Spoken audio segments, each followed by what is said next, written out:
Hello guys, स्वागत है आप सबका हमारी इस नई वीडियो में। कैसे हो आप लोग आई होप सब ठीक होगे। चलो अपनी वीडियो में आज कुछ क्वेश्चन करवाएंगे। देखो, अच्छे लगे तो लाइक करना, सब्सक्राइब करना, सपोर्ट दिखाना अपना पूरा। चलो चलते हैं। पहला सवाल है, यदि किसी संख्या के 7/8 का 4/7 का 5/2 बराबर 100 के बराबर है तो उस संख्या का मान बताइए। तो 7/8 गुणा का मतलब गुणा होता है 4/7 गुणा 5/2 बराबर 100।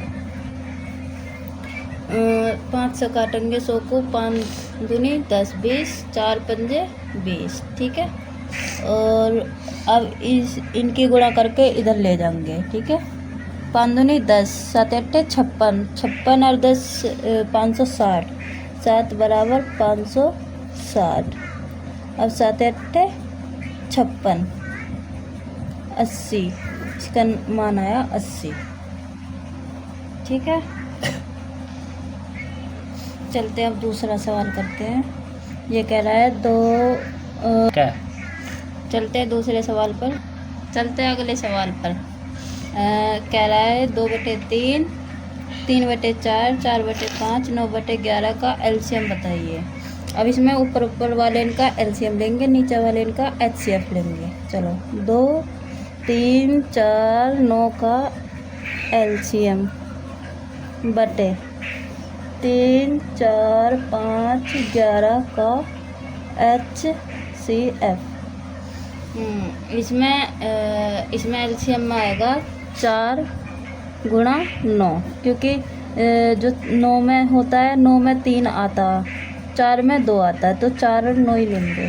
फिर इनमें इनका डिफरेंस देखेंगे, डिफरेंस में 1, यहाँ पर भी 1 यहाँ है, तो इनमें डिफरेंस आएगा नीचे 1 ही। 9 चौक 36, तो 36 आंसर आएगा इसका।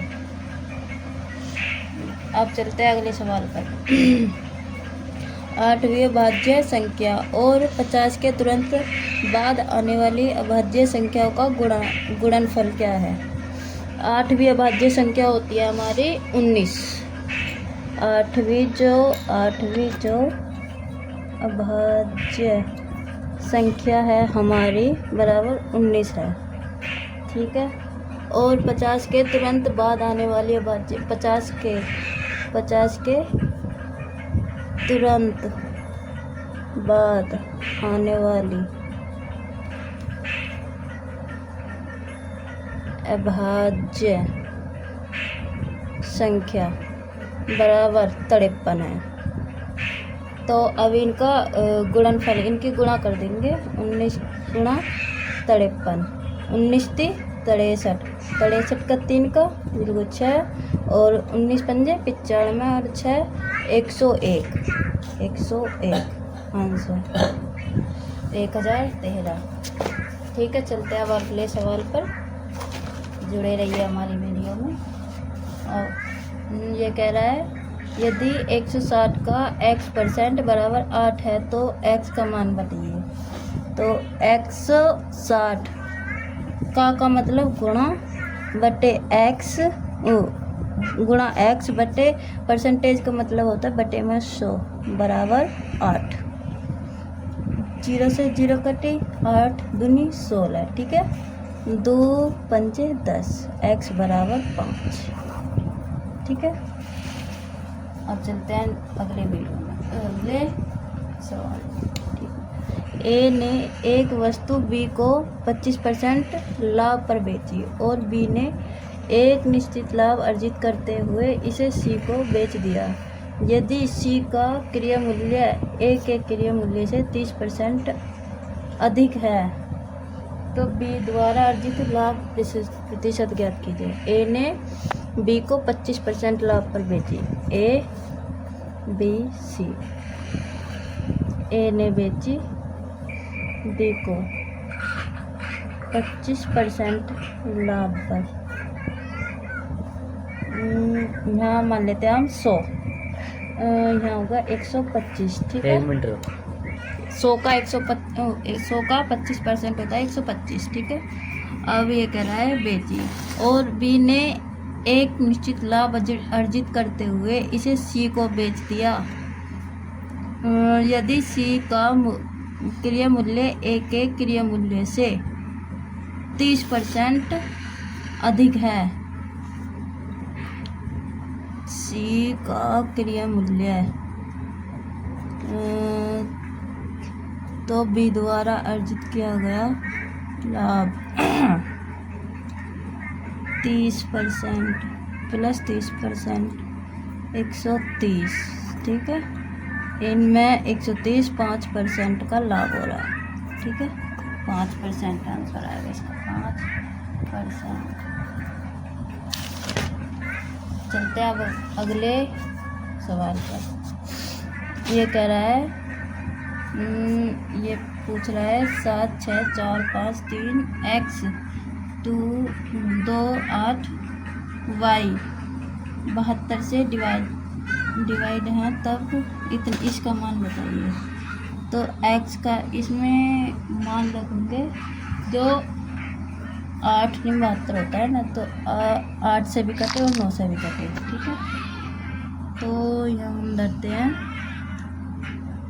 8 और 24 8 32 और 40। यहाँ पर आएगा y का स्थान पर आएगा, मान रखेंगे हम 0, क्योंकि 8 से कटना चाहिए तो 80 आएगा, 80 कट सकेगा 8 से, ठीक है। तो y के स्थान पर हम धरते हैं y बराबर 0, और x के स्थान पर 2 धरते हैं, क्योंकि जो इनका जोड़ होना चाहिए सारी संख्या का, वो 9 से कटना चाहिए, ठीक है। तो इनका सारे टोटल का बैठ रहा है तो 34, और इसमें 2 ऐड करेंगे तब 36 बैठेगा, ठीक है। x बराबर 2 आएगा, ठीक है। अब हम इसका मान निकालते हैं। रूट 7 गुणा x का मान क्या है 2, प्लस 3 गुणा y का मान है 0, तो ये तो सारा 0 हो जाएगा। 7 दूनी 14, 7 दूनी 14 होता है, तो 14 रूट 14 ये आंसर इसका आएगा, ठीक है। चलो अब अलग आगे अगले सवाल पर चलते हैं। आगे ये कह रहा है, यदि x बटे 12 है बराबर इतना, रूट में इतना है, तो इसका मान बताइए, ठीक है। रूट में 144 का स्क्वायर जो होता है ना, वो 12 का स्क्वायर होता है 144, तो यहाँ आएगा 12। अब 12 में इसे जोड़ेंगे तो कितना आएगा, 4 2 6 और 7 676 आएगा। 676 है 26 का स्क्वायर, तो 676 को इसमें जोड़ेंगे अब, ठीक है।